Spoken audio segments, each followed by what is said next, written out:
Thanks for joining us again, Trekkies!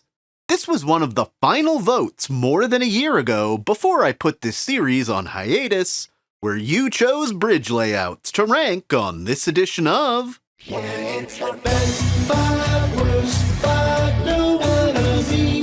Yeah, it's the best five, worst five Treks ever seen.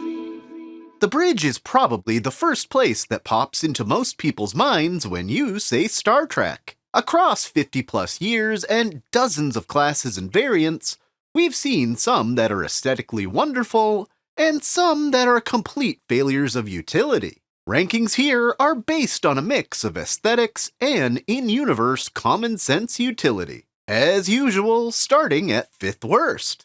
Faked it poorly. Do you realize how many versions of the Enterprise Constitution-class bridge we've seen? I chalk this up to Star Trek Online's feature of swapping bridges in and out as modules. With that in mind, we've chosen one best and one worst. And the final appearance of the original 1701 show's bridge not only looks worse for wear, but with a hideous, barely useful layout. There are few chaired positions on the periphery, and the enclosed ring of circular railings around the captain's chair and helm stations doesn't seem super practical if, in an emergency, someone had to cross the bridge to an adjacent station to take over for an incapacitated crew member. The real answer is they kept destroying the bridge set after each Star Trek movie, and this one was thrown together just to be destroyed at the Genesis planet. Even Kirk's chair looks uncomfortable, with none of the extras a captain needs, like an ion pod eject button. Number 4. We got flamethrowers. While we ranked the Crossfield Refit higher than many fans expected in our ship designs video, the Refit bridge leaves me with questions. It's one thing when consoles explode and a bunch of rocks spew out everywhere. You know, like they do. That's one thing. But when there's spots in the bridge that during crisis situations randomly emit fire, I get worried. More than that, the design is okay, but too wide for my taste. There's so much room between the captain's chair and everything else pushed to the sides of the bridge. Stations almost seem stacked on top of each other with the kitchen island layout in spots. Seriously, someone needs to look into redesigning the heat dissipation on this ship. Number 3. No one at the wheel. Because we at Best of Trek, Worst of Trek will take every opportunity to point out the miserable copy-paste fleet at the end of Season 1 Picard. The bridge of the Inquiry-class vessel is a mess. I suspect there was no set here and everything is CGI, with Frakes and a few background crew green-screened in.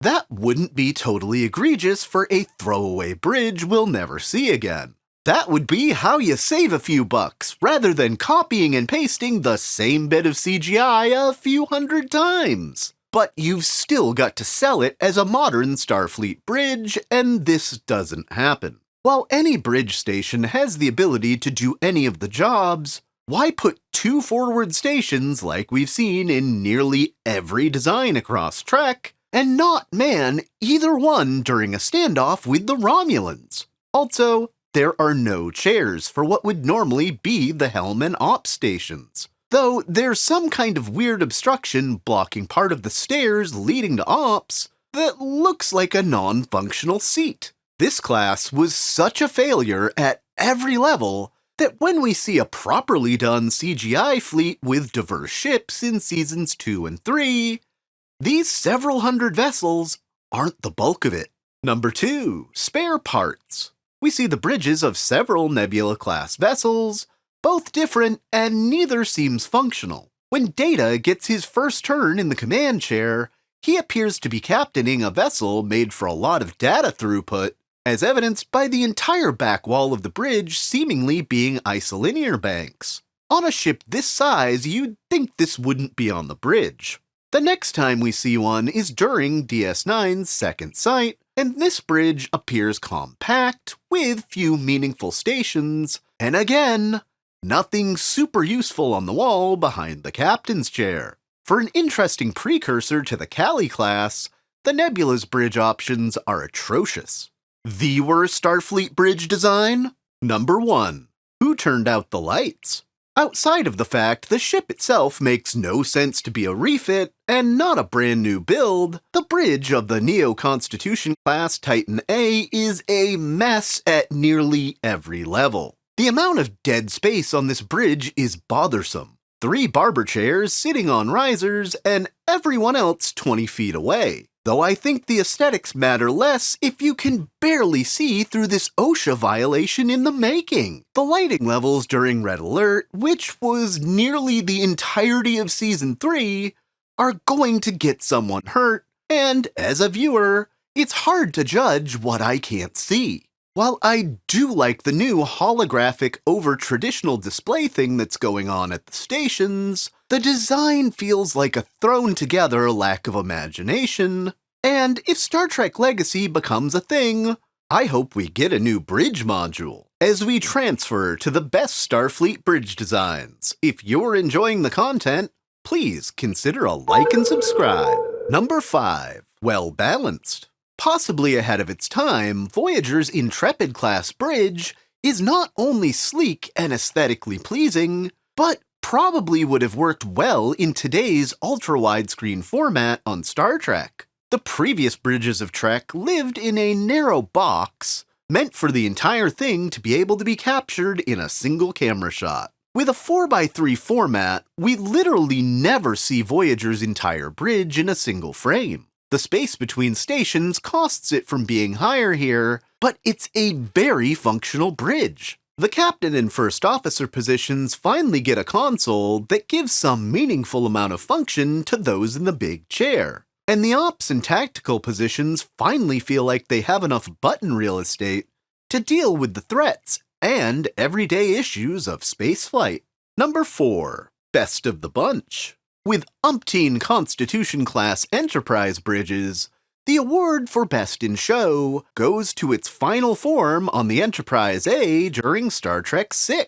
There's something real feeling about this bridge, where many of the previous designs felt like standard sci-fi command centers. With TNG already halfway into its run, the idea of an iconic bridge was cemented into our brains, and it feels like they finally got us to a bridge that both makes a ton of in-universe sense while maintaining that sexy 2300s feel. If this was going to be the Constitution class preserved in the Fleet Museum, I'm glad it was this bridge preserved with it. Number 3. So many consoles. Built with the Borg in mind and brought into service just in time for the Dominion War, the Sovereign class Enterprise E bridge takes utility to a whole new level. Gone are the voyages of the Love Boat, spreading the Federation's message of inclusivity from the bridge of a luxury cruise liner. Cue a new galactic order where Starfleet needs a ship that's all utility, yet short on aesthetic. Everyone on this bridge has max console functionality for maximum data input, and redundancy to take over other stations quickly. While not sleek, the cubicle-like front helm ops stations are a great maximization of space, and both the captain's right and left-hand positions get more than like 7 buttons. This is an extremely effective command center for Borg hunting, casual Fridays, and ramming speed. Number 2. Prototype done right. The OG utilitarian bridge depicted in the NX-class Enterprise is quite a good start for Earth's first deep space aspirations. A combination of physical buttons, levers, and dials, also with basic touchscreen functions. Considering when the set was built, the show hadn't even chosen whether to be the last show shot in 4:3 or an early US broadcast in 16:9. I think that helped inform how this set was built. It got a rather perfect bridge for both the era it was filmed in and the era the show is depicting. Before the reveal of the number 1 bridge design, I'd like to say a few words about a bunch of other designs. Is the bridge of the D highly iconic? Yes. Is it also too much pomp and not enough function? Also yes. For kind of a show of a class, the Constellation Bridge is the start of something nicely utilitarian for the Federation's quiet era. The Kelvin movie bridge feels like it's out of a completely different franchise. The original TOS Constitution Bridge is iconic, but isn't super practical and would be a nightmare to try and film for long periods in today's super wide format. Cali-class bridges would probably make the number 6 best on this list, for a smaller yet more useful version of the D bridge. And Strange New Worlds and The Wrath of Khan tie for number 2 in the Constitution series variants. With all that out of the way, number 1.